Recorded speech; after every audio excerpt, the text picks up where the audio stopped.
Beneath the blue sea waters of the South China Sea, there is a great amount of historical relics. If we unveil the mysterious remains and relics, what hidden stories will they tell us? This is a tablet inscribed with "Forbidden by Two Houses." It looked common, but should not be looked down upon. It hid a big mystery. To let this piece of cultural relic talk, many archaeologists got together to painstakingly discover the truth. 你要知道，它这个碑里面，它是主要是什么呢？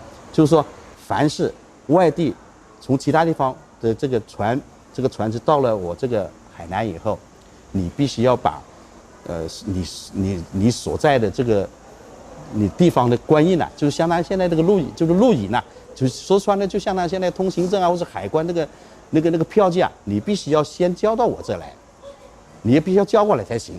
第二个呢，他那边呢还有什么呢？不允许你夹带其他东西，类似于不允许你走私，是这样子的。以后呢，如果是你届时有这个发现的话，那我就要治罪的。It turned out that the tablet inscription "Forbidden by Two Houses" was the business instruction of the customs in ancient China. Does it mean customs existed since ancient China? Yes, since Han and Tang dynasties, Chinese people have begun to open up the marine transportation line via the South China Sea. In the Ming Dynasty, China entered into the era of water navigation. Zhenghe's fleet traveled all the way to the Persian Gulf and the Red Sea, and to Mombasa in Africa and Timor in South Asia, consolidating and expanding the famous Maritime Silk Road. And the South China Sea was the big channel for the Maritime Silk Road in ancient China.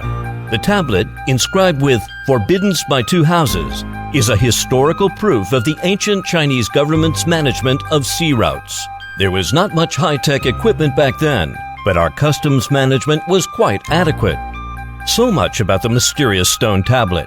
Now let's dive deep into the ocean and see what memories about the South China Sea are hidden there. The Huaguang Reef.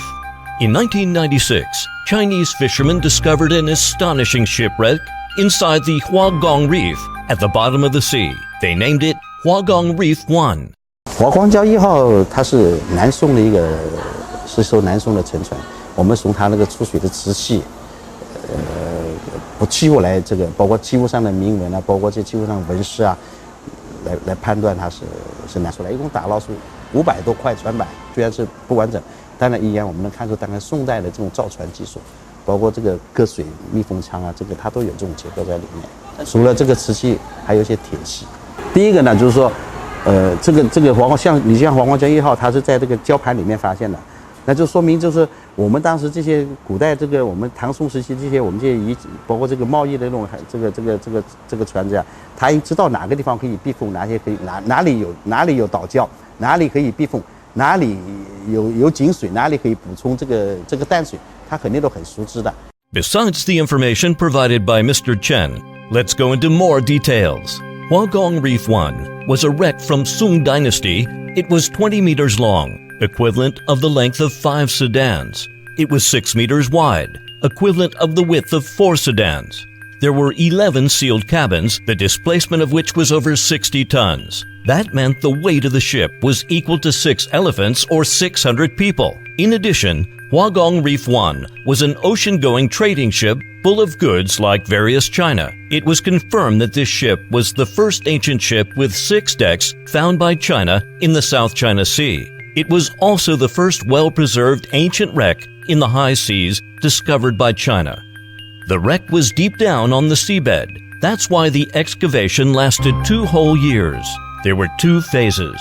Phase 1 lasted from March to May in 2007, when the treasures on board were excavated and mapping of the wreck was completed.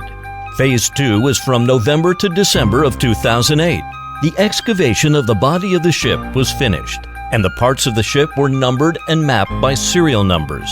They were shipped to the Hainan Museum for protection through desalination and dehydration. Finally, the body of the ship was restored. Huaguang Reef 1 was an important historical relic from the Maritime Silk Road in the South China Sea. It was a gigantic cultural treasure house beneath the South China Sea. The wreck in the deep sea was astonishing, right? it was just the tip of the iceberg compared with all historical relics in the South China Sea. Now, let's take a look at the Museum of Tang and Sung dynasties. Let's first come to the Round Island, Sweet Spring Island of Xisha. There are 2 wells, the water of which tastes sweet and nice. That's how the island got its name, Sweet Spring.